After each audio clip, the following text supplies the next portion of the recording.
सुबह का वक्त था। उस दिन सोनपुर के जंगल में बहुत सन्नाटा छाया हुआ था। सभी पक्षी अपने घरों के अंदर थे। कोई भी पक्षी अपने घरों से बाहर नहीं निकलना चाहता था, क्योंकि जंगल में एक खूंखार चुड़ैल घूम रही थी, जो घर से बाहर निकलने वाले पक्षियों को अपना शिकार बनाती थी। बुलबुल चिड़िया और उसके बच्चे भी घोंसले के अंदर बैठे थे। बच्चों, हाँ मम्मा। बच्चों, खिड़की से बाहर झांककर मत देखना। तुम्हें पता है ना, जंगल में चुड़ैल चिड़िया घूम रही है। हाँ मम्मा, हमें पता है, हम बाहर नहीं देखेंगे। बुलबुल और उसके बच्चे बात कर ही रहे थे, तभी उन्हें दरवाजे पर आहट सुनाई देती है। कौन है?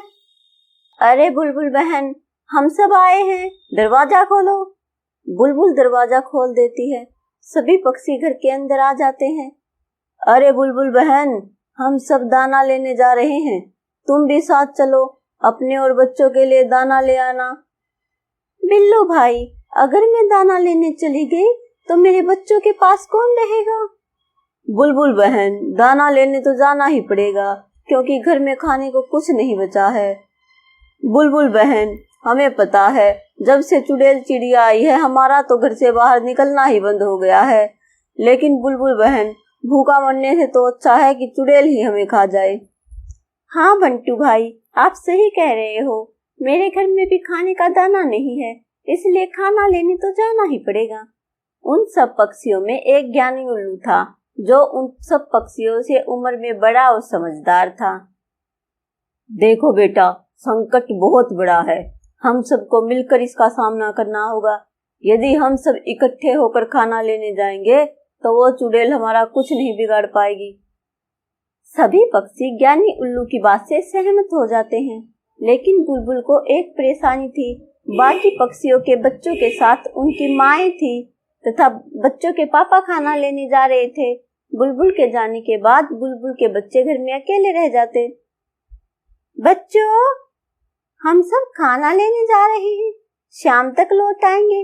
तुम्हें पता है ना, जंगल में चुड़ैल चिड़िया घूम रही है और वो छोटे बच्चों को अपना शिकार बना रही है। इसलिए जब तक मैं ना आऊं, तुम दोनों घर से बाहर मत निकलना और बाहर जाकर भी मत देखना। मम्मा, मम्मा, हमें बहुत डर लग रहा है, आप हमें छोड़कर न जाएं।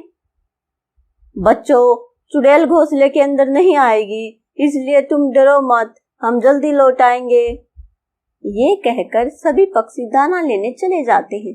लेकिन बुलबुल चिड़िया ने अपने बच्चों को तो समझा दिया था, लेकिन उसके मन में भी यही डर था कि कहीं बच्चों के साथ कोई अनहोनी ना हो जाए। सुबह से रात हो जाती है, लेकिन तब तक पक्षी खाना लेकर लौट कर नहीं आए थे। लेकिन चुड़ैल जंगल में आ चुकी थी। आज मैं किसे अपना खाना बनाऊं? सभी पक्षी घरों के अंदर छुपे बैठे हैं। चुड़ैल जंगल में अजीब अजीब आवाजें निकाल कर घूम रही थी। बुलबुल के बच्चों को ये आवाजें बहुत डरा रही थी। बच्चे अपने घोंसलों में दुबके बैठे थे। भैया, मम्मा अभी तक क्यों नहीं आई? मुझे तो बहुत डर लग रहा है। हाँ, डर तो मुझे भी बहुत लग रहा है।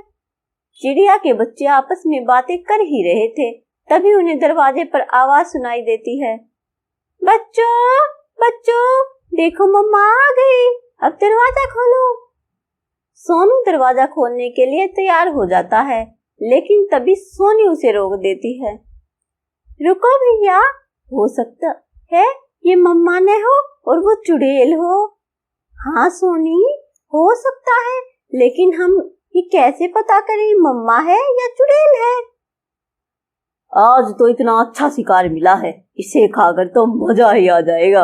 लेकिन ये कब वक्त दरवाजा क्यों नहीं खोल रहे? सोनू, हम मम्मा से अपने पापा का नाम पूछेंगे। अगर ये हमारी मम्मा होगी तो पापा का नाम बता देगी। बच्चे चुड़ैल से उसके पापा का नाम पूछते हैं। चुड़ैल चिड़िया उनके पापा का नाम नहीं बता पाती। अरे बच्चों, नाम में क्या रखा है? नाम पूछकर क्या करोगे? जल्दी से दरवाजा खोलो। सोनू, ये हमारी मम्मा नहीं है, ये तो चुड़ैल है। चुड़ैल आंटी, आप यहाँ से चले जाओ, आप हमारी मम्मा नहीं हो। चुड़ैल बच्चों को बहुत बहकाने की कोशिश करती है, लेकिन बच्चे समझदारी से काम लेते हैं। बहुत समझदार बच्चे हैं, ये दरवाजा नहीं खोलेंगे। चलो यहाँ से चलती हूँ, किसी और को अपना शिकार बनाऊंगी। चुड़ैल वहां से चली जाती है। अगली सुबह बुलबुल और सारे पक्षी दाना लेकर लौट आते हैं।